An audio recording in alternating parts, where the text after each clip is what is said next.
এই শোনো না, আমাদের অন্ধবিশ্বাস চ্যানেলটি যারা এখনো সাবস্ক্রাইব করেননি, প্লিজ সাবস্ক্রাইব করে দাও। আর অল্প কিছু সাবস্ক্রাইবার হলে 1 লক্ষ পরিবার হবে। সবাই প্লিজ সাবস্ক্রাইব এবং বেশি বেশি শেয়ার করে দাও প্লিজ। Be strong. ভেঙে পড়লে চলবে না, হেরে গেলেও চলবে না। আমার যে খুব ভয় করছে ভাইয়া। তাকেও তো ভালোবেসেছিলাম। পুরো দেশ জানতো সে অনেস্ট, পোলাইট। তাহলে কেন জীবনটা এমন হলো? যদি আর একবার এমন হয়, আমি আর উঠে দাঁড়াতে পারবো না। আল্লাহ সুবহানাহু তাআলার উপর ভরসা রাখো। আমাদের প্ল্যানের বাইরে তার একটা প্ল্যান আছে। তিনি এক সময় তোমাকে এতটাই খুশি করবেন যা তুমি কখনো কল্পনাও করনি। তিনি কখনো নিরাশ করেন না। তুমি চোখ বন্ধ করে ঠান্ডা মাথায় সিদ্ধান্ত নাও। আমি আছি তো। জীবনে জটিল পথ যদি আরেকবার আসে, ভাইয়া আছে না, আমি সমস্ত কঠিন পথে, সমস্ত অমসৃণ অসমতল আঁকাবাঁকা পথে আমি সব সময় তোমার পাশে থাকবো। যে কঠিন পথ, রক্তাক্ত হৃদয় নিয়ে তুমি পার হয়ে এখনো সার্ভাইভ করে আছো, তুমি বাকিটা পথ চলতে পারবে। আর ভাইয়া তো আছে। I always there for you শোনা।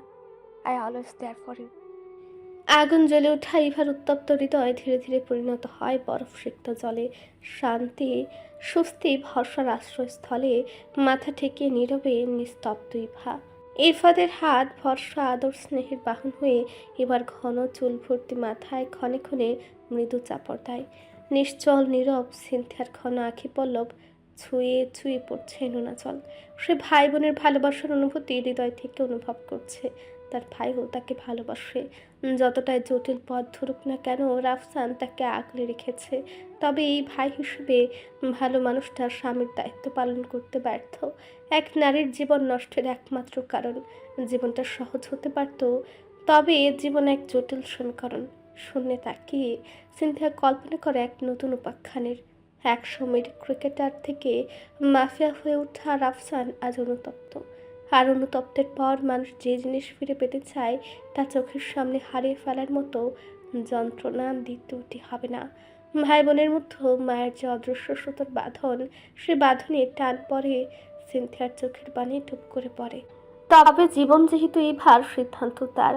এই ব্যাপারে আর কোনো কথা সে বলবে না। তার ভাইয়ের জন্য যত কষ্টই হোক, এই বিষয়ে তার আর কোনো কথাই নেই। চোখ ফিরে নেয় সিনথিয়া। ইরফাদের বুকে এক ছোট্ট পরি, আরেক সাইডে ইভা। বিছানায় শরীর এলিয়ে দেয়া ইরফাদের চোখ দুটো বন্ধ। তার কি কষ্ট হচ্ছে? ভালোবাসায় মরে রাখবে, এই কথাটি মুখে বারবার বলা হলেও সিনথিয়া আসলে বুঝতেই পারে না মানুষটাকে। তার চোখের ভাষা বুঝতে অক্ষম সে। এই মানুষটার কখন খারাপ লাগে, কখন ভালো লাগে বোঝা কঠিন। সবসময় এক রকমই লাগে। কঠিন মানুষের হৃদয়ে কি চলে সত্যি বোঝা প্রায় অসাধ্য কাজ। টুম্পাকে আঁকড়ে ধরে রাখা বলিষ্ঠ হাতের উপর হাত রাখে সিনথিয়া। কোমল স্পর্শে চোখ খুলে তাকায় ইরফাত। চোখ দুটো রক্ত লাল হয়ে আছে। সিনথিয়ার চোখের দিকে তাকায় ইরফাত। সিনথিয়ার মুখটা থমথমে, চোখ দুটো অশ্রুসিক্ত। ইরফাত বুকের বাকি শূন্য জায়গাতে টেনে নেয় সিনথিয়াকে। তুমুল বৃষ্টি বর্ষণের মধ্যে তিনজন প্রিয় মানুষকে একসাথে বুকের উষ্ণ মেয়ে ভালোবাসার চাদরে ঢেকে রাখে ইরফাত। বিকেলেও আকাশের কোণে তলে থাকা সূর্যের মুখ দেখা যাচ্ছে না বৃষ্টির দূরে। সিনথিয়া চেয়ার টেনে দুপা চেয়ারে তুলে পায়ের ভাঁজে উপন্যাসের বইয়ে চোখ ডুবে আছে। পেছন থেকে ধীর পায়ে আসে ইরফাত, হাতে দুটো কফির মগ। উত্তপ্ত মগ থেকে ধোঁয়া উঠছে উপরের দিকে। পেছন থেকে ইরফাত বলে উঠে, ম্যাডাম, আপনার কফি। সহসায় পেছন ফিরে তাকায় সিনথিয়া। বৃষ্টি মুখর, ঠান্ডা ঠান্ডা দিন। মেঘলা আকাশ, ধরণী তলিয়াছে আধারে। এই সময়ে গরম ধোঁয়া ওঠার চা, কফির প্রয়োজন ছিল। মিষ্টি করে হাসি দেয় সিনথিয়া। কফি মগের দিকে হাত বাড়িয়ে বলে, আপনি করেছেন? জি ম্যাডাম, টেক ইট। সত্যি আপনি করেছেন? আমি মিথ্যা বলছি? আর কফি মেক করা কি এমন কঠিন কাজ? না মানে, আমি ভাবলাম আপনি শুধু অর্ডার করতে পারেন। এই এটা দাও, ওই ওটা দাও, এটা করো, ওটা করো। তোমাকে কখনো অর্ডার করেছি? না, তাহলে? মনে হলো। নিজের কাজ নিজে করতেই পছন্দ করি, তবে ইভা করতে দেয় না, তাই করতে পারি না। কফির মগ দু হাতের মাঝে নেয় সিনথিয়া। ধোয়া ওঠা কফির মগে চুমুক দেয় সিনথিয়া। ইরফাত চেয়ার টেনে বসে। সিনথিয়া বলে, আপনি কি খেতে বেশি পছন্দ করেন? বৃষ্টির দিনে খিচুড়ির সাথে ইলিশ মাছ ভাজা ভালো লাগে। নর্মালি সাদা ভাত, গরুর গোশ। আর স্ট্রিট ফুডের মধ্যে? বাইরের খাবার তো খাওয়া হয় না এখন। তোমার কি বাইরে যেতে ইচ্ছে করছে সিনথি? হুম। খাবে কিছু? আমি বাইরে থেকে এনে দিব। না। তুমি কি খেতে পছন্দ করো? খুব বেশি কিছু জানার সময় হয়নি, খুব বেশি কথাও হয়নি তোমার সাথে। তোমার পছন্দ অপছন্দের কিছুই জানি না। না জেনেও যতটুকু করেছেন সবই আমার মন ছুঁয়ে গেছে। বলো কি খাবে আজ? আপনি যা খাবেন। তুমি রান্না করতে পারো? টুকটাক পারি। বলো কি খাওয়াতে চাও? খিচুড়ি খাবেন? ইলিশ মাছ ভেজে দিব? ইভাকে বলো সাথে গরুর গোশটা অ্যাড করতে। আমি চেষ্টা করে দেখব। পারবে? নতুন জায়গা, নতুন পরিবেশ, সো একটু সাবধানে। রান্না করতে পারবো, কিন্তু হয়তো খুব একটা ভালো হবে না। যেমনই হোক খেতে পারবো। খারাপ হতে হতে একদিন বেস্ট হবে। ওই পর্যন্ত যেতে যত খারাপ হোক আমি মেনে নিব। আমি তো ভেবেছিলাম। কি ভেবেছিলে? বকবো? রাগ করবো? খাবো না? সিনথিয়া চুপচাপ তাকিয়ে থাকে। ইরফাত চেয়ার টেনে এগিয়ে বসে। সিনথিয়ার দিকে সামান্য ঝুঁকে বলে, আমি অতটাও খারাপ নই। শূন্য থেকে বেস্ট পজিশন অবধি যাওয়ার পথে ইফোর্ট দেওয়ার ধৈর্য আমার আছে। ওকে, আজকের রান্না আমি করব। ইভা হেল্প করবে, নো প্রবলেম। আপনার আর কি কি পছন্দ? একটা বৃষ্টি মুখর অন্ধকারে তলিয়ে যাওয়া রাত, ঝিরিঝিরি হাওয়া, ভেজা ভেজা আবহাওয়া, ঝুম বৃষ্টির মিষ্টি শব্দ। আর তুমি? শেষের শব্দটা টুক করে আটকে যায় সিনথিয়ার হৃদয়ে। কি বলল ইরফাত? কি ছিল শেষ শব্দটাই? সিনথিয়ার হৃদয় গহিনী ঋণী ছিনি বাজে। চোখ সরিয়ে নেয় সিনথিয়া। কোলে থেকে বই সরিয়ে ধীরে ধীরে উঠে বসে। ইরফাত পলকহীন চোখে তাকিয়ে সিনথিয়া মিনমিনে গলায় বলে, রান্না করতে হবে, যাই। এত তাড়াতাড়ি? কয়টা বাজে? আমি তো এক্সপার্ট না, রান্না করতে সময় লাগবে। 5 মিনিট বসে যাও। না প্লিজ, যাই। এত তাড়া? প্লিজ যাই, আবার আসবো। বলি দ্রুত পা ফেলে সিনথিয়া। সেদিনের কফি খাওয়ার পরবর্তী দৃশ্যপট স্মৃতিচারণ করে ভেতর থেকে কেউ যেন ধাক্কা মেরে ওঠে। সিনথিয়া দৌড়ে বেরিয়ে যায়। ছিমছাম গোছানো পরিপাটি কক্ষ, লাইটের সাদা ফকফকে আলোয় রুম হাসছে। ছোট বেবি প্লেটে কয়েকটি র্যাড বেরি খেজুর রাখা হয়েছে টুম্পার সামনে। সাইডে স্বচ্ছ পানির পটে লাল কালারের আনার জুস। কয়েকটা র্যাড বেরি খেয়ে নিল টুম্পা, অতঃপর বলল, খাবো না মামুনি। ইভা হাতের কাজ ফেলে টুম্পার দিকে এগিয়ে আসে। কোমল গলায় বলে, জুসটা খাও বাবা। মামুনি, আঙ্কেল তেন আছে না? ইভা দীর্ঘশ্বাস ফেলে জুসটা এগিয়ে দেয় টুম্পার দিকে। অল্প একটু খেয়ে সরিয়ে দেয় টুম্পা। সবগুলো খাবার সরিয়ে নেয় ইভা। ফোনে মিউজিক অপশন থেকে ছেড়ে দেয় মৃদু শব্দে হৃদয় শীতলকারী সূরা ইয়াসিন। টুম্পাকে বালিশে শুয়ে দিয়ে কানের পাশে ফোনটা রাখে আর বলে, এইটা শোনো আম্মু, শান্তি লাগবে। আল্লাহকে বলো সবার পাপাকে দেখে তোমার বাবার কথা মনে পড়ে। তুমি তো ছোট বাচ্চা, তুমি যা চাইবে আল্লাহ তোমাকে ঠিক দিয়ে দিবেন। মৃদু শীতল শব্দের সাথে মেয়েটা আদুরে গলায় আধা আধ উচ্চারণ করে, ইয়াসিন ওয়াল কুরআনিল হাকিম ইন্নাকা লামিনাল মুরসালিন আলা সিরাতিম মুস্তাকিম তানজিলাল আজিজির রহিম। সিনথিয়া পুরো দৃশ্যটা নিজের চোখে দেখে কৌতূহল ধরে রাখতে পারে না। প্রবল উচ্ছ্বাস নিয়ে বলে, ও বলতে পারে? সিনথিয়াকে দেখেই ভাউষ্ঠ ছড়ায়। তারপর বলে, আসো সোনা পাখি। ভাইয়া কি করে? বসে আছে। টুম্পা শুনুক আর শিখুক, চলো একটু দূরে বসি। ওকে আপু। ও শুধু এই সূরা নয়, মোটামুটি 2-1টা সূরার কয়েকটা করে আয়াত শিখে গেছে। বাচ্চাদের ব্রেন শার্প থাকে, ওরা যে কোনো কিছুতেই খুব সহজে ধরে রাখতে পারে। ওর জন্মের পর থেকেই ভাইয়া ওর কানের কাছে সূরা প্লে করে রাখতো, অভ্যাস হয়ে গেছে। তুমি তো অলরাউন্ডার আপু। কি সুন্দর করে ঘর গোছাও, রান্না করো, বাগানের যত্ন নাও, ব্যালকনিতে গাছের যত্ন নাও, আবার বাচ্চাকে কত সুন্দর সব শেখাচ্ছ। সব পারো তুমি। ছাদে যাবে? একদিন ছাদে দেখাবো তোমাকে। কত ফুল লাগিয়েছি এইবার। ভাইয়া সব ধরনের গাছ এনে দিয়েছে। বেলি ফুল আছে? হুম, সব রকমের ফুলই আছে। ঝরে যাওয়া ফুল দিয়ে আর রেজিন দিয়ে ঘড়ি বানিয়েছি। এই যে দেখো টেবিলে, এটাও আমার হাতে বানানো। এই যে ভেতরে ফুলগুলো দেখছো না, সবই গাছের ফুল। তুমি এত কিছু পারো, আমি তো এত লক্ষ্মী নই আপু। ধুর, সব তৈরি করতে পারলে সে লক্ষ্মী হয় নাকি? লক্ষ্মী হলে এত দুঃখ হতো? আল্লাহ সহজ সরল মানুষদের পরীক্ষা নেন আপু। ধৈর্য ধরো, সব ঠিক হয়ে যাবে। আল্লাহ আমাকে অনেক ভালো রেখেছেন। এই যে মাথার উপর ছাদ, বাবা ভাইয়ের এত ভালোবাসা, এই যে ভাবিটাও কত আদর করেছে আমাকে। আমি আদর করছি, তুমি নিজে আমাকে আদর করে কুল পাচ্ছ না। একমাত্র ভাইয়ের বউ ভালোবাসবো না? ভাইয়াকে খুব ভালোবাসি। সবচেয়ে খারাপ সময়ে একজন বন্ধুর চেয়েও বেশি সাপোর্ট দিয়েছে। আমি সত্যিই খুব লাকি। এই পৃথিবীতে অনেক ইভা আছে যাদের মাথার উপর ছাদ নেই, পেটে খাবার নেই, বাচ্চাকে খাওয়ানোর দুধ নেই, জামা কাপড় নেই। আলহামদুলিল্লাহ, আল্লাহ আমাকে ভালো রেখেছেন। বাবা আছে, ভাইয়া আছে, আর কিছু লাগে না। তোমাকে একটা কথা জিজ্ঞেস করি আপাই? বলো। আচ্ছা, তোমার আম্মু নেই? কথাটা বলবো বলবো করে বলা হয়ে ওঠেনি, ওনাকে জিজ্ঞেস করার সাহস পাইনি। দীর্ঘশ্বাস ছাড়ে ইভা, অতঃপর বলে, সে এক ধোঁয়াশার গল্প। মা হারিয়ে গেছে, আর ফিরে আসেনি। চলে গেছে? সবাই বলে বাবার জব চলে গেছে, তাই এই খারাপ সময়ে মা বাবাকে ছেড়ে চলে গেছে। বাবার কথা বাদ, এত বড় বড় সন্তান রেখে কেউ চলে যায়? বুঝতে পারছি না আপু। আমিও হিসাব মেলাতে পারি না বোন। বাদ দাও, কখনো ভাইয়া নিজে থেকে বললে শুনে নিও।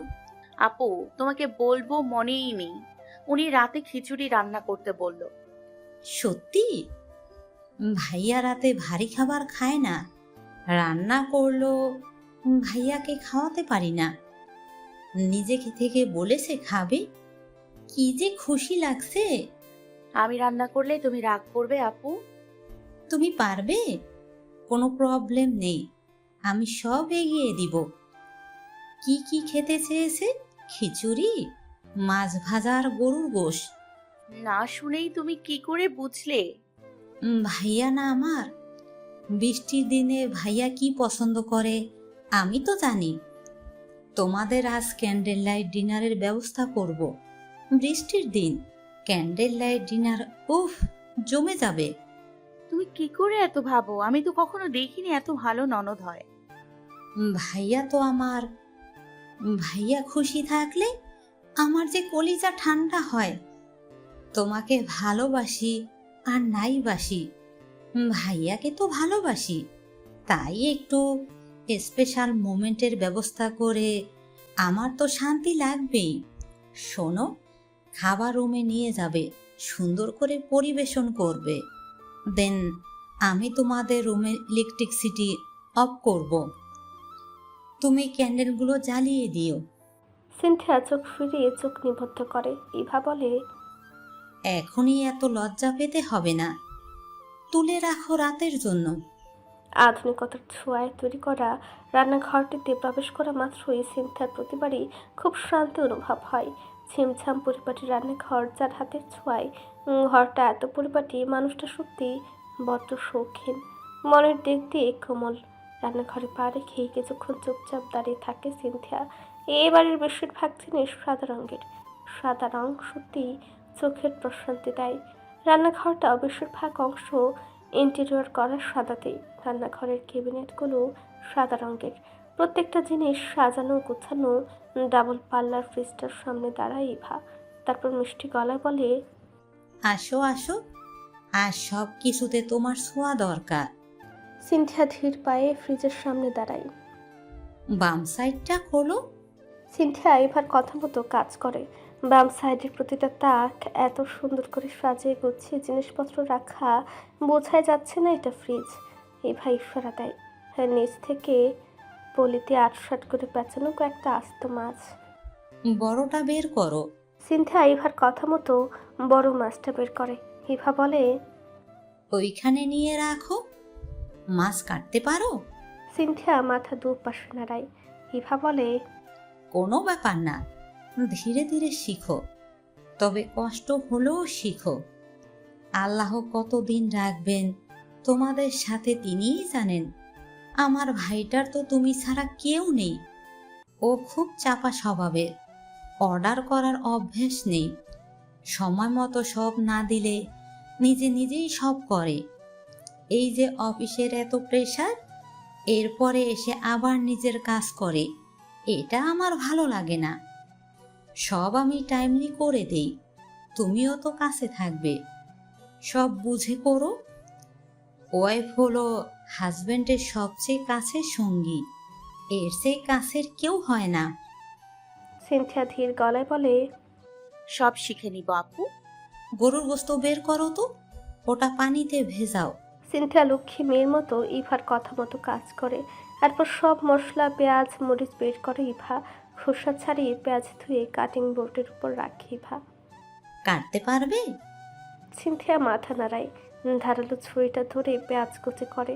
ইভা পাশাপাশি মশলা ব্লেন্ড করে। সিনথিয়াকে হাতে ধরে মাছ কাটা শেখায় ইভা। একে একে সকল কাজ সিনথিয়াকে হাতে ধরে করায়। সব গোছানো শেষে চুলায় প্যান বসায় ইভা। গরুর গোশত আগে রান্না করো, পরে গরম করে নেওয়া যাবে। খিচুড়ি আর ইলিশটা গরম না থাকলে ভালো লাগে না। আজ রাতেও সবাই একসাথে খেলে হয় না আপু? টুম্পা, আমি, তুমি, বাবা আর উনি। আসছে থেকে তো একসাথেই খাচ্ছি বনু। বরের সাথে টাইম স্পেন্ড করার প্রয়োজন আছে। নতুন নতুন যে ফিলটা পাবে, ওইটা ভালোভাবে অনুভব করো। পরে এমন সময় আসবে না আর। সিনথিয়া হাতের খুন্তিটা সাইডে রেখে ধীর পায়ে এগিয়ে এসে ইভার মুখোমুখি দাঁড়ায়। হঠাৎ করে জড়িয়ে ধরে ইভাকে। আকস্মিক এহেন কাণ্ডে থ হয়ে দাঁড়িয়ে থাকে ইভা। ভেজা হাতটা মুঠি করে সিনথিয়ার পিঠে হাত বোলায়। সিনথিয়া চোখ বন্ধ করে ভাবে, এত কোমল মনের নারীকে কি করে অবজ্ঞা করলো, কি করে দূরে ঠেলে দিল রাফসান।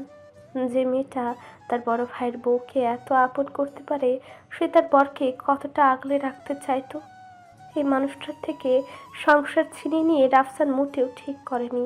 সিনথিয়ার মাঝে মাঝে মন চায় সমস্ত সত্যিটা ইভাকে বলে সব বাধা ভেঙে চুরে চারটা হাত আবার এক করতে। কি হলো পাখি, মন খারাপ লাগছে? সিনথিয়া ধীর গলায় বলে, তুমি এত ভালো কেন? তুমি দূরে গেলে ভীষণ কষ্ট হবে আপাই। দূরে কোথাও যাচ্ছি, এত সহজে আমার মুক্তি নেই। তুমি যদি বুঝতে আমার ভেতরের অনুভূতি। মনের কথাটা মনেই থেকে যায়। আলিঙ্গন ছেড়ে ছলছল নয়নে তাকায় সিনথিয়া। ইভা বলে, এত ইমোশনাল হলে চলে? বহুকা মেয়ে, চলো রান্না করো। প্রতিটা কাজ হাতে ধরে ধরে দেখিয়ে দেয় ইভা। সিনথিয়া ইভার কথা মতো রান্না করে। একটা চুলায় নিভু নিভু আছে মাংস বসিয়ে, অন্য চুলায় খিচুড়ি বসিয়ে দেয় সিনথিয়া। রান্না শেষ হওয়ার আগে ইভা বলে, তুমি এখন আমার রুমে যাও, ফ্রেশ হয়ে ড্রেস চেঞ্জ করে আসো, একটু সাজু করে এসো। এসে মাছটা ভাজবে, আমি ভেজে দিতাম, তবে ভাইয়া তো আমার হাতে রান্না খেতে চেয়েছে। আমি সব রেডি করে দিচ্ছি, তুমি মাছটা শুধু ফ্রাই প্যানে দিবে আর উল্টে পাল্টে দেবে। সাজবো? একটু সাজবে না? সাজবে মানে তো আরো এটা নয়, ভারী মেকআপ, গাঢ় শেডের লিপস্টিক।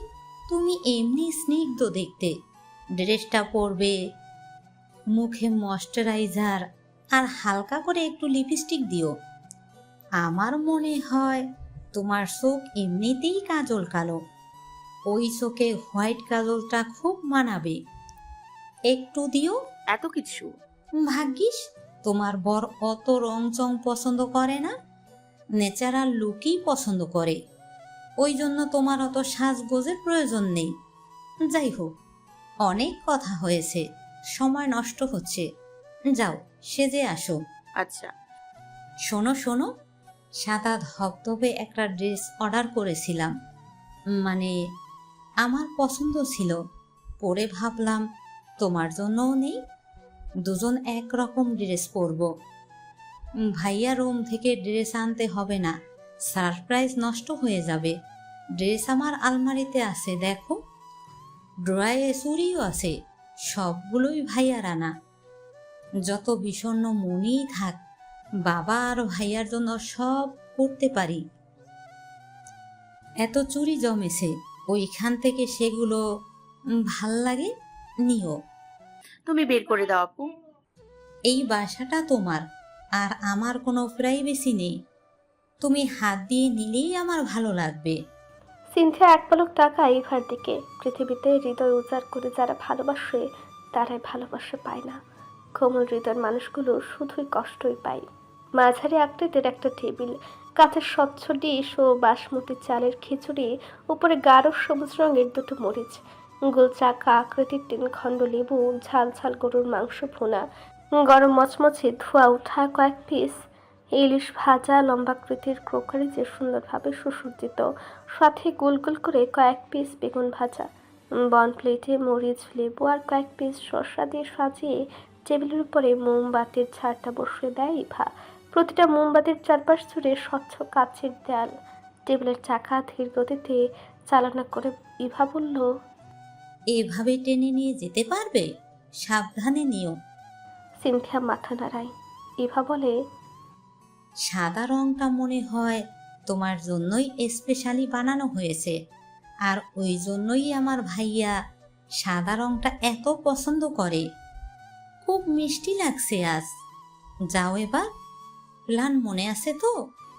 সিনথিয়া ধীর গতিতে মাথা নাড়ায়। ঝুম বৃষ্টি অর্ধ খোলা জানালার ফাঁক গলিয়ে বাতাসের আনাগোনা, কুচি করে সাদা পর্দাগুলো উড়াউড়ি। ব্যালকনি চাপানো থাই গ্লাস ঘেঁষে বৃষ্টির ধারা। বিছানার কোলের উপর ল্যাপটপের স্ক্রিনে চোখ ডুবে আছে ইরফাত। ঘরের সাদা ধবধবে আলো হঠাৎ করেই অন্ধকারে তলিয়ে যায়। চোখ তুলে তাকায় ইরফাত। কক্ষের সমস্ত আলো অন্ধকারে ডুবে গেল। লোডশেডিং তো হওয়ার কথা না, একসাথে সবগুলো লাইট নষ্ট হওয়ারও সম্ভব না। ল্যাপটপ ফোল্ড করে গলা উঁচিয়ে ডাকে। ইভা, ইরফাতের দরজার সামনে দাঁড়ানো সিনথিয়া। 1, 2, 3, এভাবেই 1 থেকে 10 পর্যন্ত গুনে গুনে অন্ধকারাচ্ছন্ন রুমে খাবার টেবিল সহ প্রবেশ করে সিনথিয়া। মুহূর্তেই উপর তলার প্রতিটি কক্ষের আলো নিভে যায়। দেয়াশওয়ালার কাঠের ঘর্ষণে প্রজ্বলিত সোনালি আভায় উজ্জ্বল দ্যুতি ছড়িয়ে পড়ে কক্ষে। নিচু হয়ে কাচের দেয়ালে ভ্যাত করে মোমের সুতো জ্বালিয়ে দেয় সিনথিয়া। সাথে ধবধবে কটনের গাউন, 2 হাতে চুড়ির নিছানি বাজছে। সাদা হেয়ার ব্যান্ড ছাপিয়ে চুলগুলো পড়েছে পিঠ জুড়ে। অন্ধকারে তলিয়ে যাওয়া কক্ষ আলোয় হাসছে, আলোয় ভাসছে। টেবিলের এক প্রান্ত নিচু হয়ে ঠেলে আসা মেয়েটির গলার ওড়না হাতের উপর গড়িয়ে পড়ল। ইরফাত নীরব, নিস্তব্ধ, নিশ্চল নয়নে তাকিয়ে। টেবিল ঠেলে কাঙ্ক্ষিত জায়গায় রেখে শুয়ে দ্বারা টান করে দাঁড়ায় সিনথিয়া। অতঃপর তার দিকে স্থির রাখা চোখ দুটোর দিকে তাকিয়ে চোখ দুটা নিবদ্ধ করে। টান টান শুয়ে দ্বারা শুশুরে দুর্বল করে দেয় তাকে।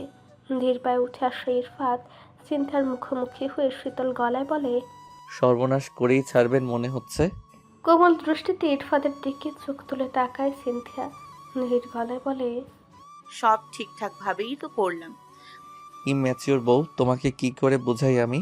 বসুন, আমি খাবার সার্ভ করে দিচ্ছি। ইভা আপু হেল্প করেছে। খাবার হয়নি, সত্যি বলছি। ফ্রেশ হয়ে আসি। অবশ্যই।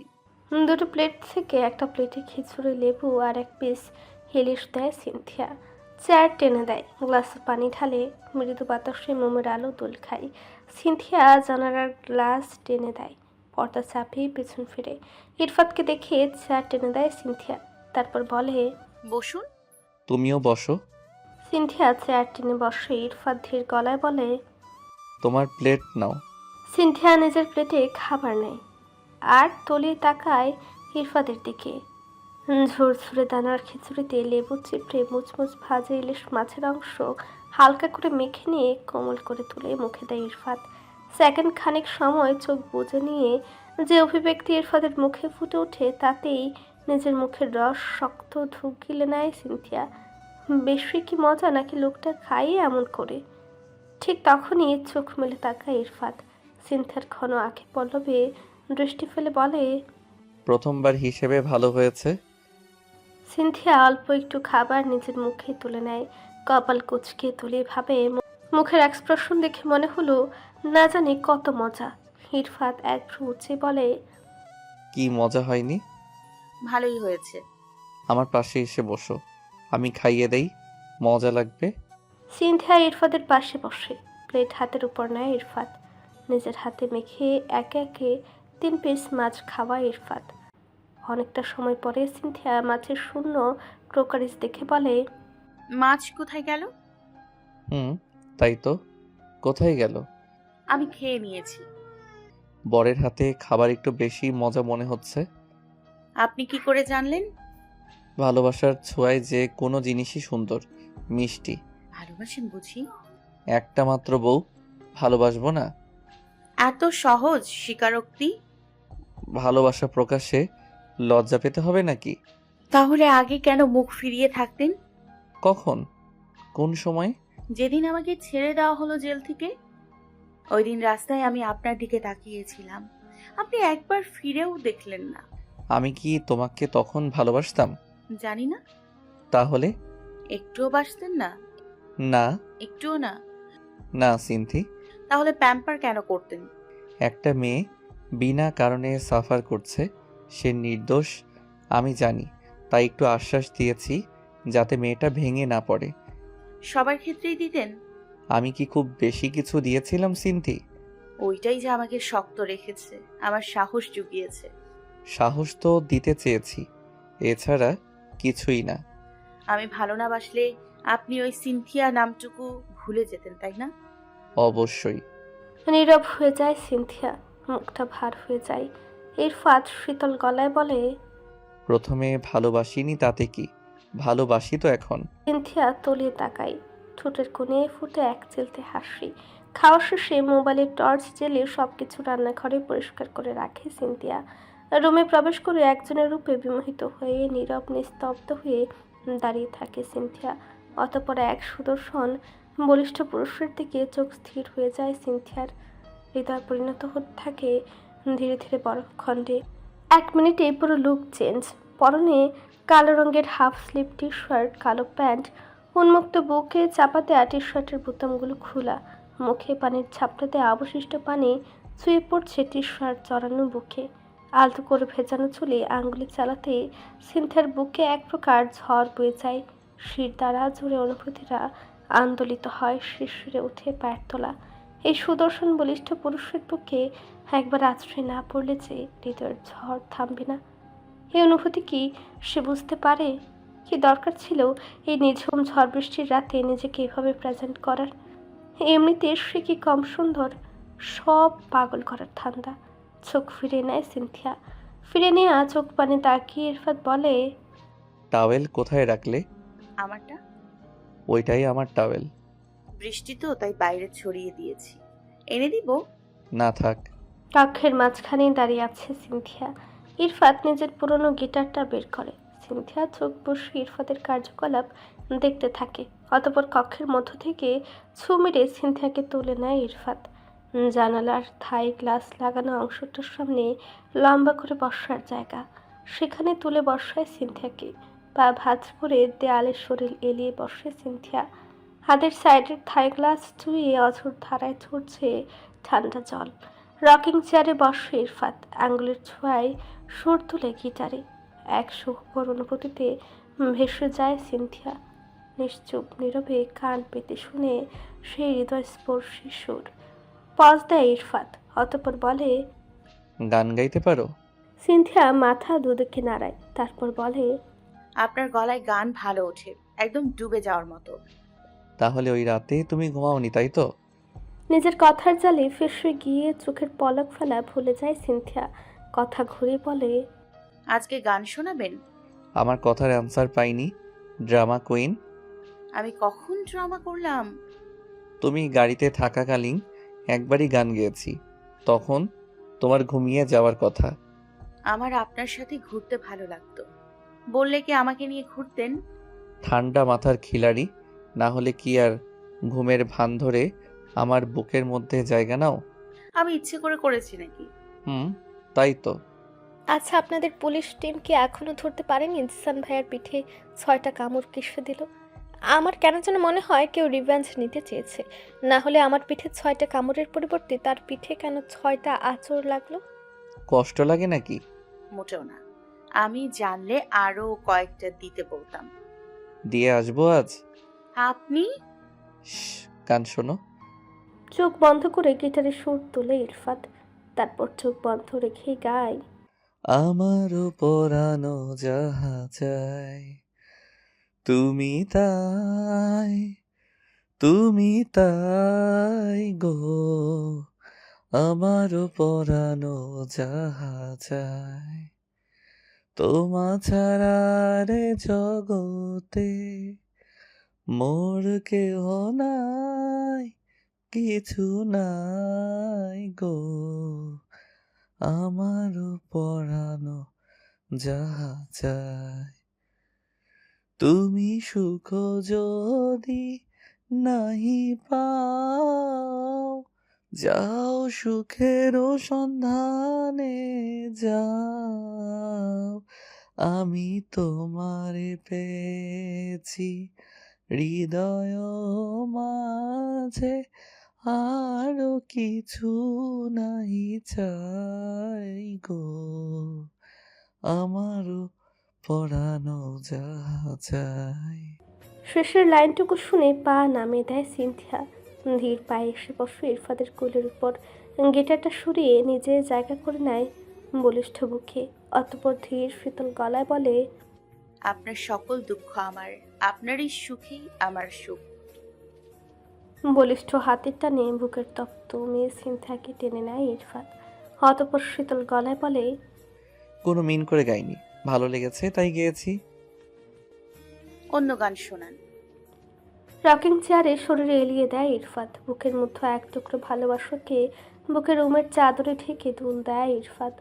বন্ধ চোখে আবারও গায়, যদি মন কাঁদে তুমি চলে এসো, চলে এসো এক ভরসায়, এসো ঝড়ো ঝড়ো বৃষ্টিতে, জলে ভরা দৃষ্টিতে, এসো কোমল শ্যামল ছায়। অতঃপর মোমবাতির চুয়ে পড়া স্বর্ণারে আলোয় রকিং চেয়ারে তুলতে থাকা দুজন মানুষের মধ্যে বিরাজ করে প্রকারণ শব্দতা। শুধু দুটো হৃদযন্ত্রের দুর্বার প্রেমালাপ, দুটো দেহ ছাড়িয়ে এক হতে চায়। অনেকটা সময় শব্দে তুলে থাকে দুজন। সিনথিয়া নীরবতা ভেঙে বলে, ব্যালকনিতে যাওয়া যাবে না? ভিজে যাবে। আপনার বৃষ্টিতে ভিজতে ভালো লাগে না? না। আমার জানালায় হাত বাড়িয়ে বৃষ্টি ছুঁতে ভালো লাগে। চলো। সিনথিয়া উঠে বসে। ইরফাত খুলে দেয় থাই গ্লাস। বৃষ্টির ছাপটায় সরে আসে সিনথিয়া। ইরফাত ডাকে, আসো। বৃষ্টির স্বচ্ছ ঠান্ডা পানি হাত বাড়িয়ে দেয় সিনথিয়া। পেছনে দাঁড়ায় ইরফাত। সিনথিয়ার কোমল হাতের নিচে হাত বাড়িয়ে একসাথে বৃষ্টির জল স্পর্শ করে। সিনথিয়া উচ্ছ্বাসে বৃষ্টির পানি নিয়ে খেলা করে। ছুঁয়ে পড়া স্বর্ণালী আলোয় স্নানরত সিনথিয়ার গ্রীবা জ্বলজ্বল করছে। শীতল চোখে তাকিয়ে থাকা ইরফাত সেখানে প্রগাঢ়ভাবে ডুবে দেয় ভেজা কোমল ঠান্ডা উষ্ঠধর। অতঃপর উচ্ছ্বাসে খেলতে থাকে। সিনথিয়ার রক্ত জমে যায় প্রগাঢ় স্পর্শের তপনে। উষ্ণ হৃৎপিণ্ড জমে যায় বরফ খণ্ডে। ধীর গতিতে পেছন ফিরে সিনথিয়া। গলায় রাখা পাতলা ফিনফিনে সাদা ওড়না হাতে পেঁচিয়ে সরে নেয় বলিষ্ঠ হাতের মানুষ। কম্পমান হৃদযন্ত্রের অস্বাভাবিক কাঁপনে চোখ সরিয়ে নেয় সিনথিয়া। সিনথিয়ার অস্বাভাবিক কাঁপতে থাকা হাতটা পেঁচিয়ে সিনথিয়ার কোমরের পেছনে শক্ত হাতে ধরে ইরফাত। সিনথিয়ার শরীর এলিয়ে থাই গ্লাসের দিকে দেয়। বৃষ্টির বিন্দু বিন্দু ফুটায় ভিজে উঠে পিঠ। বলিষ্ঠ সুদর্শন পুরুষের চোখ দুটোতে একবার চায় সিনথিয়া। বেগতিক চোখের ভাষা পড়ে অন্য হাত বলিষ্ঠ বুকে ঠেকিয়ে বাধা দেয় ইরফাতকে। সে হাতের বাঁধন উপেক্ষা করে একজোড়া শীতল কোমল ভেজা উষ্ঠ আলতো করে ছুঁয়ে গলার প্রতিটা ভাঁজ। বৃষ্টির ফুটায় ফুটায় ভিজে যায় সিনথিয়ার মুখ, রিফাতের মাথা। শরীর এলিয়ে দেয়া সিনথিয়াকে বলিষ্ঠ হাতে টেনে নিজের দিকে নিয়ে প্রকার হিমশীতল গলায় ইরফাত বলে, চোখ বন্ধ করে রেখেছ? একটা চুমুতেই সকাল হয়ে যাবে। অতঃপর বাক্যটা সত্যায়িত করার লক্ষ্যে বলিষ্ঠ সুদর্শন পুরুষের একজোড়া উষ্ঠ ডুবে যায় কোমল নারীর কম্পমান হৃৎপিণ্ডের উন্মুক্ত অংশ জুড়ে। অন্ধকারাচ্ছন্ন রাতের আধার কেটে গিয়ে ঝলমলে দিনের শুরু। মৃত্যুর সাথে পাঞ্জা লড়তে থাকা ছেলেটির অবস্থা আগে থেকে ভালো। দেখা হয়েছে কেবিনে নিস্তব্ধ নীরব নিস্তেজ হয়ে শুয়ে ছেলেটা সর্বক্ষণ চোখ বন্ধ করে থাকে, ভাষা হারিয়ে যেন নির্বাক। শুভা একটু পর পর তরল খাবার দেয়। বুকের গহীনে জমে থাকা ব্যথা লুকিয়ে হাসি মুখে বসে থাকে, কখনো ভাইয়ের মাথার কাছে, কখনো পায়ের তলায়। একটু পর পর জিজ্ঞেস করে ধীর গলায়, ঠিক আছো? সুমন মেলে তাকিয়ে চোখ দুটো আবারও নীরবে বুঝে মাথা কাত করে। শুভা গভীর শ্বাস ফেলে। সে শ্বাসে বেরিয়ে যায় হৃদয়ের সকল অব্যক্ত কথা, অপ্রকাশিত যন্ত্রণা। পৃথিবীর সমস্ত কিছু এলোমেলো, তবু একটা সুন্দর সুস্থ স্বাভাবিক দিনের অপেক্ষা। পুলিশ হেডকোয়ার্টার্সের টেবিল ঘিরে বসে আছে গোয়েন্দা সংস্থা। পুলিশ অফিসার সহ রুস্থান কবির টেবিলের মাথার একক চেয়ারটিতে শীত দ্বারা টান করে বসে আছেন তিনি। তার বক্তব্যের অপেক্ষায় আছেন বাকিরা। টেবিলের পর বাঁকানো স্পিকারের সামনে মুখ রাখেন তিনি। অফিসার্স, আমাদের রিসেন্ট কেসটার সকল রিপোর্ট এখনও হাইট রাখা আছে কেসের সুবিধার্থেই। তবে এই কেসের প্রতি মিডিয়া মুখী আছে। অন্য কোনো বিষয় হলে এক্সপোজের প্রয়োজন ছিল না, তবে এটি এমন একটা ক্রাইম পুরো দেশবাসীর জানা উচিত। গোয়েন্দা সংস্থার একজন বলেন, স্যার, প্রভাত রঞ্জন সরকার এই অপরাধের সাথে জড়িত এর পক্ষে বিপক্ষে সকল প্রুফ রেডি। ক্রিকেট বোর্ডের বিসিবি প্রধানকে জিজ্ঞাসাবাদের এক পর্যায়ে তিনি একটা ভিডিও আমাদের দিয়েছেন, যার মাধ্যমে বিষয়টি স্ট্রিক্টলি ক্লিয়ার। তিনি এইসব এতকাল ধরে ভালো মুখোশের আড়ালে এক অন্ধকার জগতে খেলা চালিয়ে এসেছে। অন্ধকার জগতে রাজাকে আমরা খুব ইনোসেন্ট ভেবেই এসেছি।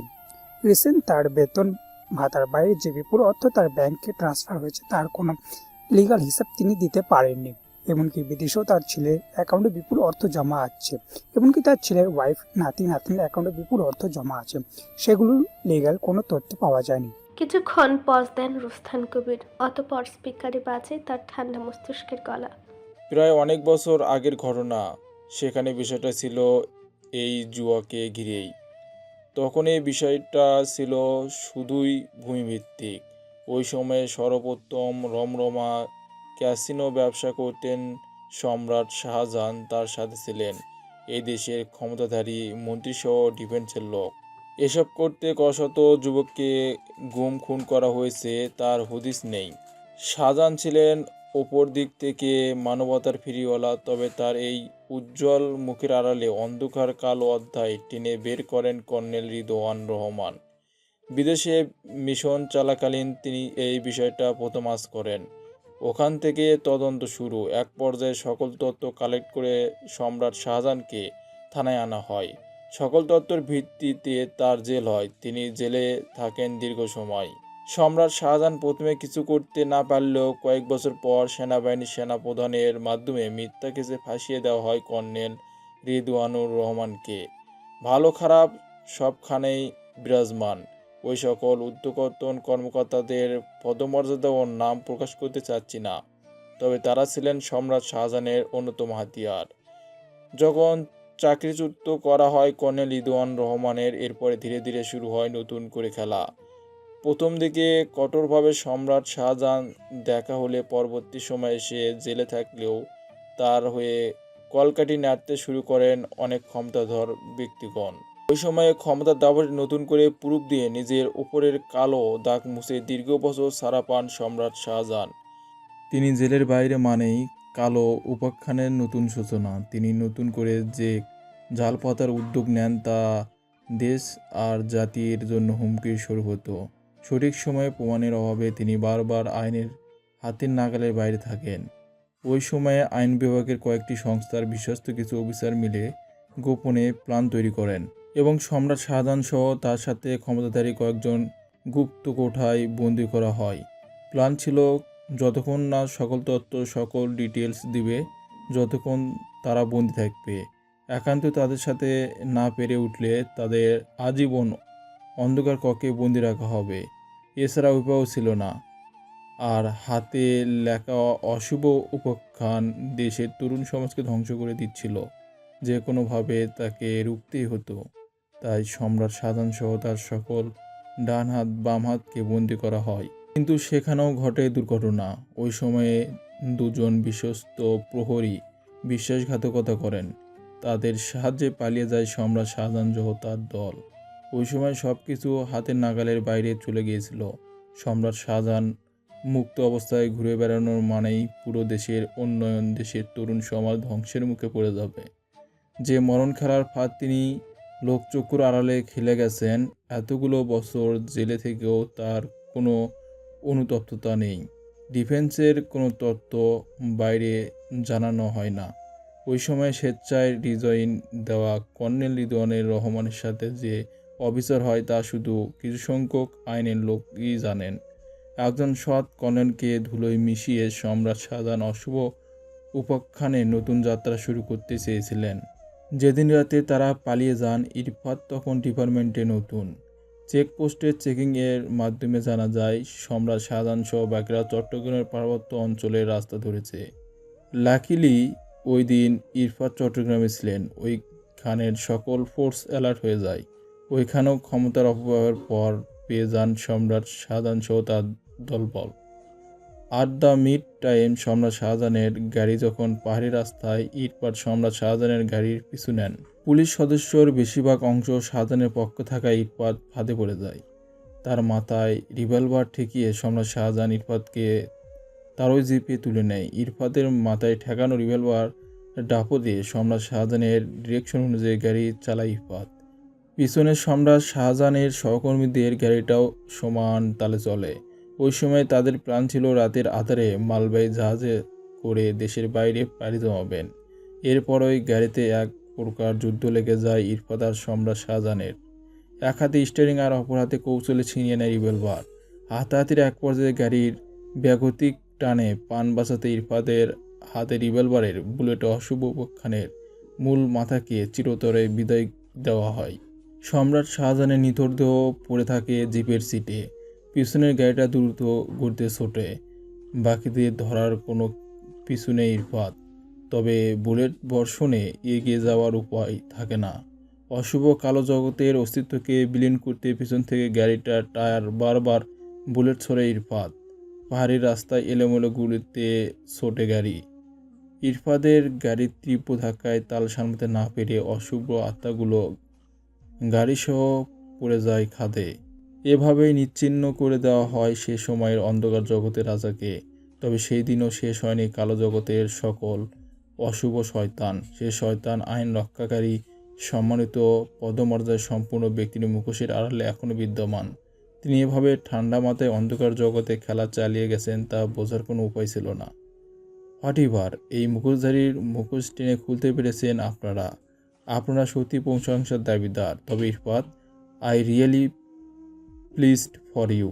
তুমি যেভাবে একজন সাইলেন্ট কিলারকে তার জালে তাকে ফাঁসিয়ে পুরো অন্ধকার জগতের অন্দরমহলকে ঢুকে গোড়া থেকে উপড়ে ফেলেছ, পাশাপাশি তোমার ডিরেকশন সকাল সন্ধ্যা প্রভাত রঞ্জনের ওপর নজর রাখা হয়েছে। তুমি তোমার কাজ দিয়ে বুঝিয়ে দিয়েছো ইউ হ্যাভ সাকসেস।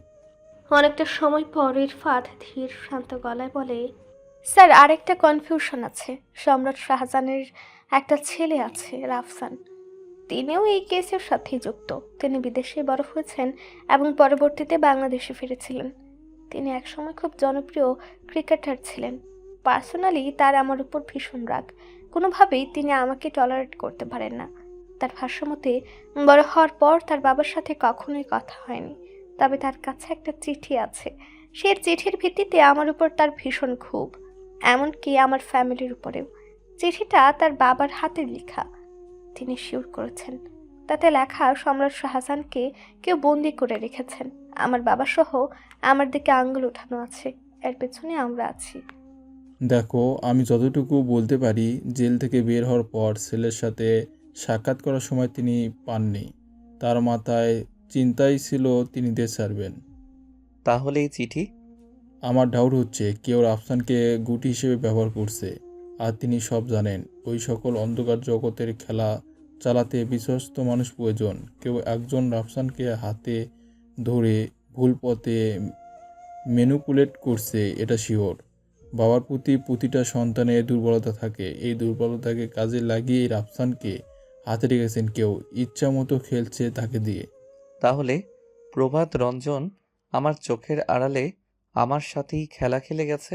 রাফসানকে ম্যানিপুলেট করে মিথ্যা আশ্বাস তিনিই দিয়ে গেছেন, যাতে রাফসানকে ইচ্ছে মতো ইউজ করা যায়। সম্রাট শাহজাহানকে গুপ্ত কক্ষ থেকে পালাতে তিনিই হেল্প করেছেন। এতদিন ধরে ভালো মানুষের মুখোশ পরে আছেন। আমি ভেবে এসেছি তিনি ইনোসেন্ট, লয়াল, অনেস্ট। শেষে এসে আপনি কিন্তু প্রথম সন্দেহ করছেন ইরফাত। আপনার সকল তথ্য অনুযায়ী প্ল্যান সাজানো হয়েছে। You R succeeded.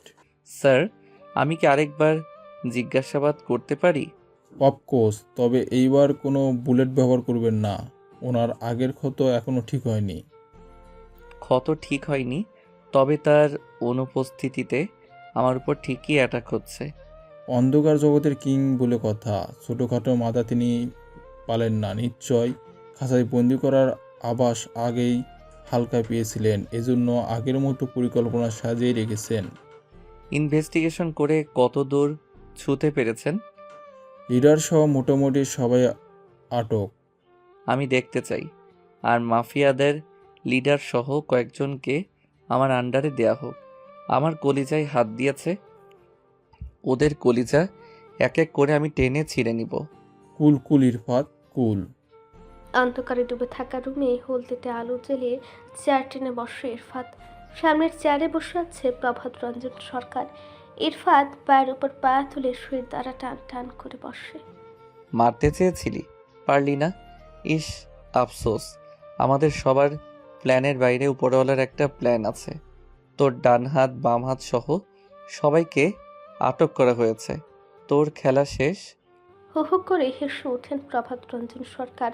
পৈশাচিক হাসির ফাঁকে বলেন, শেষ থেকেই শুরু। ইরফাত তীক্ষ্ণ গলায় বলে, নিজের ফ্যামিলিকে লাক্সারিয়াস লাইফস্টাইলের ব্যবস্থা করে অন্যের পরিবার, অন্যের সন্তানের জীবন নষ্ট করতে বিবেকে বাধে না? বিবেক না বিসর্জন দিলে টাকা কামানো যায় না। কিছু লাক্সারিয়াস লাইফস্টাইলের জন্য কিছু মানুষকে তো কষ্ট ভোগ করতেই হবে, তা না হলে কি দুনিয়া চলবে? লজ্জা করে না? কিছুদিন আগেও দুটো পরিবারের দুটো সন্তানকে তুই বিষ প্রয়োগ করে মেরেছিস, শুধুমাত্র তোর জালে জড়িয়ে পড়ার পর নর্মাল জীবন লিড করতে চেয়েছিল। সেদিন রাতেও তুই তোর দলবল নিয়ে আমার উপর অ্যাটাক করেছিস। তুই কি মনে করিস আমি কিছু বুঝি না? এটাও জেনে গেছি, সব জেনে ফেলছি। এইবার এটা করার সময় সেই পরিচিতি মুখ খুঁজে পেলি নাকি? আগেরবার গাড়িতে কি ওরা অ্যাটাক করেছিল? আহারে, এত উড়িস না, পতন খুব নিকটে। কেবল তো শুরু, তার আগে তো একটু নামাই। ওঠো, খবর শুনলাম সম্রাট শাহজাহান একমাত্র কন্যাকে তুই বিবাহ করেছিস। খুব উপকার করে ফেললাম। মেয়েটাকে তোর কাছে রাখতে রাখতে হৃদয়ের কাছেই পাঠিয়ে দিলাম। যাই হোক, একটা খুব কঠিন সংবাদ দেই। সব যখন জেনেই ফেলেছিস, এইটুকু জানা দরকার। আর কতকাল মেয়ের মিথ্যা অপবাদ বয়ে বেড়াবি? সেই সময় পুরো শহর তোলপাড় করার খবর। কর্নেল রিদওয়ান রহমান শেষ সময়ে মধ্যবয়স্ক রূপবতী স্ত্রী কোনো এক নাগরের হাত ধরে পালিয়ে গিয়েছিলেন। এহেন কথায় পুরনো দিনের দৃশ্যপট স্মৃতিচারণ করে ক্ষণকালের জন্য জমে যায় ইরফাত। বাবার জব চলে যাওয়া, শহরের আনাচে কানাচে কানাঘোষা, তারপরে হঠাৎ করেই উধাও হয়ে যায় তার মা। লিখে যান একটা চিঠি। সেখানে লেখা ছিল, নিজের ইচ্ছেতেই চলে যাচ্ছি, আমাকে কেউ খুঁজবে না, কোনো অযোগ্য লোকের সাথে এক মুহূর্ত নাই। বিষয়টা খুঁটিয়ে দেখতে গেলেই সকল জায়গায় রটে যায় কর্নেলের বউ পালিয়ে গেছে। স্বামীর জবলেস, স্বামীর বিপদের মধ্যে বয়স্ক স্ত্রী পালিয়ে গেছে। পুরো শহর ছিঁড় উঠে যায়, পুরো শহর তোলপাড় করে খুঁজে পাওয়া যায় না তাকে। অতঃপর ভদ্র সমাজের ভদ্র মানুষের আসল রূপ বেরিয়ে আসে। আনাচে কানাচে কানাঘুষা চলতেই থাকে বছরের পর বছর। পুরনো দৃশ্যপট চোখে ভেসে উঠতেই শীতল হৃদয় বিদারক ব্যথায় বুক ভার হয়ে আসে ইরফাদের। তবে বুকের এক কোণে শুভ শক্তি গর্জন দিয়ে বলে তার মায়ের উপর দেওয়া অপবাদ সম্পূর্ণ মিথ্যা। নিজেকে দমিয়ে গর্জে ওঠে ইরফাদের গলার স্বর। Don't cross your limit. পৃথিবীর সকল ঘটনা সত্যি ঘটেছে এমন নয়। আমার বাবা ওই দিন বাসায় ছিলেন না, হয়তো মাকে কেউ গুম করে দিয়েছে। এক্স্যাক্টলি, আমি জানি তুই তীব্র বুদ্ধি সম্পন্ন, কিন্তু এত তীব্র বুদ্ধি সম্পন্ন হয়েও তুই বুঝলি না সম্রাট শাহজাহানের গাড়িতেই তোর মা ছিল। হোয়াট? সম্রাট জেল থেকে বের হওয়ার পরে তোর বাপকে সাইজ করার জন্য উদ্ধৃত হয়। তার জন্য এতগুলো বছর নষ্ট হলো কিনা। লাকিলি ওই দিন তোর বাপ বাড়ি ছিল না, কিন্তু তোর সুন্দরী মা তো ছিল, তাকেই তুলে আনা হয়। এরপরে পুলিশের গুপ্তকক্ষে বন্দী হয় সম্রাট শাহজাহান। তোর মাকে রাখা হয় চট্টগ্রামে। সুযোগ পেলেই নৌপথে দেশের বাইরে নেওয়া হবে। কান কাটলে মাথা আসে। তোর মায়ের টানে তোর বাপ যেত, বাপের টানে তুই, পুরো বংশ ছাই করা যেত। আগুনের মতো গর্জে ওঠে ইরফাত, গলায় ঝুঁকছে বজ্রধ্বনি। আমার মা কই? কোথায় রেখেছিস? বৈচারিক হাসিতে ফেটে পড়ে প্রভাত রঞ্জন সরকার। অতঃপর ধীরে ধীরে বলে, তুই নিজ হাতে তোর মাকে মেরেছিস। জাস্ট ফিল ইট, তুই তোর মাকে নিজ হাতে মেরেছিস। স্কাউন্ড্রেল! সম্রাট শাহজাহানের গাড়িতে তোর মা ছিল, পেছনের সিটে নিচে সবার পায়ের তলায়, ঘুমের কড়ার ডোজে ঘুমে আচ্ছন্ন। সম্রাট শাহজাহান তোর সব কেড়ে নিল, সব। আর তুই কত বড় হৃদয়ের মানুষ, তার মেয়েকেই বউ করে আনলি। চোখের সামনে সবটা অন্ধকারে তলিয়ে যেতে থাকে ইরফাদের। তীব্র উত্তাপে কান লাল হয়ে ওঠে, হৃদয়ের তীব্র ব্যথায় কেঁপে ওঠে ইরফাদের হৃদযন্ত্র। শির দ্বারা বরাবর অসহনীয় যন্ত্রণা বয়ে যায়। প্রভাত রঞ্জন আবারও হাসে, তারপর বলে, জাস্ট ইমাজিন, পুরো শহর জানে তোর মা বুড়ো বয়সে পালিয়েছে, মান সম্মান শেষ। এবার সেই মাকেই তুই নিজের হাতে মেরে দিয়েছিস, নিজের হাতে। নিজের হাতে অজান্তেই তার হাতে তার সবচেয়ে ভালোবাসার মানুষটির মৃত্যু, সন্তানের হাতে একজন মায়ের মৃত্যু। এই সুখ হৃদয় বয়ে বেড়ানোর মতো ভারী কিছু পৃথিবীতে আছে? অসহনীয় উত্তাপে জ্বলতে থাকা ইরফাত হঠাৎ জ্বলে ওঠে। কি প্রুফ আছে? আইনের লোক, প্রুফ খুঁজিস? কোথায় খুঁজিস নি তোর মাকে? কোথায় পেয়েছিস? পুরো দুনিয়া তন্ন তন্ন করেছিস, তাই তোর মা। যে কোনো অ্যাক্সিডেন্ট হতেই পারে। আমার পুরোনো ফোনের একটা এডিট কার্ড আছে, ওই দিয়ে আসার ব্যবস্থা কর। ওই কার্ডের সব রেকর্ড আছে। তোর মা ছিল শাহজাহানের গাড়িতে, আল্লাহর কসম, কিন্তু তুই গাড়ি খাদে ফেলে দিয়েছিস। ওদের সাথে তোর মাও মারা গেছে। বুকের আগুনের ছায়া চাপা দেয় ইরফাত।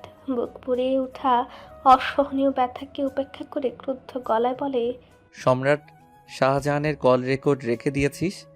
আগের থেকেই 6 নম্বরই করার প্ল্যান ছিল নাকি? আরে আরে, তোর নতুন বউ, সরি, তখন তো বউ ছিল না। তোর মতো তীব্র চতুর পুলিশ অফিসার অন ডিউটি থাকাকালীন সিনথিয়া নবাবকে যদি সবার চোখের সামনে দিয়ে চট্টগ্রামে পৌঁছে দিতে পারি, তাহলে সম্রাট শাহজাহানকে দিতে পারলাম না। ওখানেও 6 নম্বরই? কিন্তু বিশ্বাস কর, আমি সত্যি চাইনি মিসেস রিদিয়ান রহমান মারা যাক, কিন্তু হাতে তো কিছু ছিল না। ওর যে কবর হোক গুপ্ত কোঠা থেকে বের করতে বলেছিল, না হলে কিছু পেপারস ডকুমেন্ট এক্সচেঞ্জ আমাকে দিত না। তাই ছাড়ানোর ব্যবস্থা করেছিলাম, জিনিসপত্র বুঝে নিয়ে আবারও ধরার ব্যবস্থা করেছি। তবে তুই যে আমার কাজে এতটা এগিয়ে দিবি, ওদের পুরো ওপরে পাঠিয়ে আমাকে অন্ধকার জগতের বস বানিয়ে দিবি, সত্যি ভাবিনি। ইস, সে আগের মতো বলতে ইচ্ছে করছে, I please for you my boy. Irfat বিড়বিড় করে বুলি আওড়ায়, ফ্রড, চিটার, স্কাউন্ড্রেল। কিছু বললে মাই ডিয়ার? তোর জানে ভয় লাগছে না? না, একটুও না। আমার কষ্ট হচ্ছে আমাকে এত বড় উপহার করে দিলি, কিন্তু তোর জন্য কিছু করতে পারলাম না রে। কি একটা জীবন দিয়ে গেলাম। যখন সত্যি তুমি আমার বাবাকে বলতে যাবে, তখন সবটা সামনে চলে আসবে। আর একদিন না একদিন জানতে পারবে মিসেস সিনহা সম্রাট শাহজাহানের মেয়ে। আহারে, খুব শীঘ্রই তোর জীবন আধারে ঠেকে যাবে, ঘন কালো আধা। সারা জীবন আফসোস নিয়ে বেঁচে থাকবে মাইসান, জ্বলবে পুড়বে, কাউকে বলতে পারবে না। এবার বউটা রাখতে পারবে তো মাইসান? গরম হয়ে ওঠা রক্তের দাপটে ক্রমে আগুনের মতো উত্তপ্ত হয় ইরফাদের শরীর। রক্তবর্ণ ধারণকারী কান দুটো থেকে ধোঁয়া উঠছে অনবরত, বুকের মধ্যে অনবরত চলছে তাণ্ডব। মাকে ওপরে পাঠালে বউটাকে খেয়ে দিলে হবে? দফায় দফায় বুকের মধ্য দিয়ে আসা অগ্নিস্রোতে ফুলে ফেপে ওঠা ইরফাত শক্ত ইস্পাত কঠিন পা দিয়ে লাথি দেয় প্রভাত রঞ্জনের ভাঁজ করা কপালে। শক্ত বুটের শক্তিশালী আঘাতে তৎক্ষণাৎ ফেটে যায় প্রভাত রঞ্জনের কপাল। তীর ছুটে রক্ত ছিটকে ছিটকে পড়ে। শান্ত ভদ্র চেহারার আড়ালে লুকিয়ে রাখা দুর্নিবার বিধ্বংসী অগ্নি হিংস্র রূপ থেকে ঝরা আগুনে কেঁপে কেঁপে উঠছে ইরফাত। হাতের মুষ্টির উপর ফুলে ওঠার আগে রক্তস্রোতের উত্তপ্ত প্রবাহে হিসফিসিয়ে উঠছে ইরফাত। শক্ত মুষ্টিতে দফায় দফায় আঘাত হানে অগ্নিমূর্তি ধারণকারী ইরফাত। শক্ত মুষ্টির আঘাতে কয়েক মিনিটের জন্য কানে পপ শব্দ শুনতে পায় প্রভাত রঞ্জন সরকার। হেলিপাথারি পায়ের লাথিতে ছিন্ন বিচ্ছিন্ন হয়ে পড়ে প্রভাত রঞ্জন।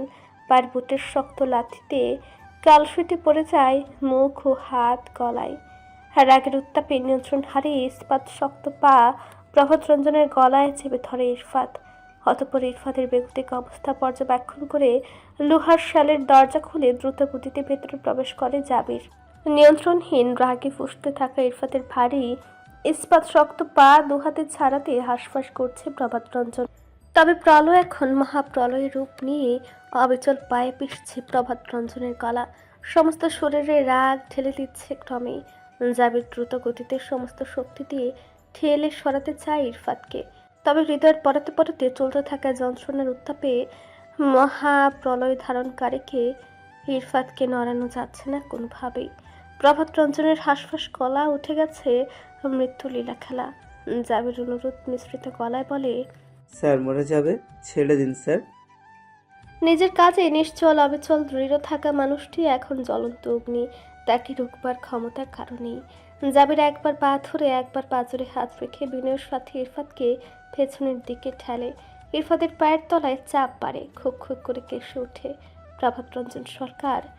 জাবির নিজের সাথে তুলি ভাবে রাগকে কেবল দমানো যায় ভালোবাসা দিয়ে, ইমোশন দিয়ে। পা দু হাতে জড়িয়ে ধরে জাবির। অতঃপর, ছেড়ে দিন স্যার প্লিজ, অনেক কিছু জানার আছে স্যার। এই মানুষটাকে এভাবে শেষ করলে তো হবে না। এত সহজে মুক্তি দিবেন? এমন শাস্তি ওকে দেওয়া হোক, একদিন বাঁচার জন্য মৃত্যুর চাইবে এই মানুষটা। ছেড়ে দিন স্যার। এরপরই উত্তপ্ত শরীরের প্রবাহিত রক্তস্রোতে মিশে এক টুকরো বরফ। পায়ের চাপ ঢিল হয়ে আসে। তবে রাগে কাঁপতে থাকা বলিষ্ঠ শরীরের বিশ্বলাকার মানুষটির কণ্ঠে ঝরে জ্বলন্ত অগ্নিশিখা।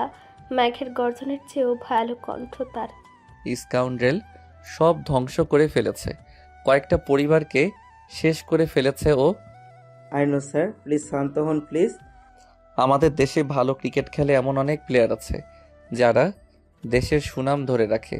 ওদের মতো মুখোশধারীর ব্ল্যাকমেইল অথবা ছলচাতুরিতে অনেকেই পা দেয়, এরপর ক্যারিয়ার শেষ। একটা ব্রাইট ক্যারিয়ার ছিল রাফসানের, তার নিজের দোষ তো আছেই, তবে নিজ হাতে ধরে ছেলেটিকে নষ্ট করেছে এই স্কাউন্ড্রেল। সদ্য জীবন উপভোগ করতে থাকা তরুণদের শুভ্র ফুলের মতো কত জীবন নিজ স্বার্থে নষ্ট করেছে। অথচ দেখেন এর কি অবস্থা, নেই বিন্দু পরিমাণ অনুতপ্ততা। আমার মাকে পর্যন্ত এরা ছাড়েনি। বিষয়টা খুবই প্যাথেটিক, তবুও শান্ত হন স্যার। কতটুকু বলি উঠে দাঁড়ায় জাবির। রাগে ক্ষোভে যন্ত্রণায় মাথার নিউরনে টনটন ব্যথা। ইরফাত নিয়ন্ত্রণ হারিয়ে পরপর কয়েকবার পায়ের আঘাত করে প্রভাত রঞ্জনের পেটে। শক্ত আলিঙ্গনে হাতের বাঁধনে আঁকড়ে ধরে জাবির ইরফাতের অগ্নিপ্রবাহ উত্তপ্ত শরীর। অতঃপর মাথা বুকে ঠেকিয়ে পিছিয়ে নিয়ে যায় পুরো অগ্নিশিখাকে। তারপর বসিয়ে দেয় লেদারের চেয়ারে। ফুসফুস করে শ্বাস ফেলা মানুষটি চেয়ারে শরীর এলিয়ে শক্ত করে নিজের চুলগুলো খামচে ধরে। অদৃশ্য ধোয়া ওঠা কপাল চুইয়ে চুইয়ে পড়ে উত্তপ্ত ঘাম। জাবির পানি এগিয়ে দেয়, তারপর বলে, কন্ট্রোল কন্ট্রোল। লোহার অন্ধকার শালিয়ে চেয়ারে মাথা নুয়ে বসে আছে রাফসান। পরাক্রান্ত শরীরের দাপট নুয়ে গেছে অনুতপ্ততায়। ফেলে আসার সময় এক টুকরো ভালোবাসা নামক কালোকে আধারে ডুবিয়ে ভাবলেশহীনভাবে সময় অতিবাহিত করে এখন যে উপলব্ধি মনে উপচে পড়ছে, সে অদৃশ্য ব্যথায় সে জর্জরিত। সহসাই খুলে যায় লোহার শেল। লোহার শেলের কাজকে চাওয়া যে মাথা তুলে তাকায় রাফসান। চোখের সামনে তেজস্বী চেনা পরিচিত মানুষটিকে দেখে আগের মতো রাগ হচ্ছে না, বরং হৃদয় তুলে উঠছে। আলগোছে উঠে দাঁড়ায় রাফসান। লোহার শেলের ভেতরে চেয়ার দেয় একজন সহকর্মী। ইরফাত চেয়ার টেনে বসে। নিশ্চল নীরব রাফসান শব্দ খোলস পাল্টে যেন ঝরঝরে বালির মতো ঝরে পড়ছে। ইরফাদের উত্তপ্ত গলাটা এখন স্বাভাবিক। নিয়মিত ভালোবাসার গল্প শুনতে এবং পড়তে আমাদের অন্ধবিশ্বাস চ্যানেলটি সাবস্ক্রাইব করে পাশে থাকা বেল আইকনটি ক্লিক করুন। ধন্যবাদ সবাইকে।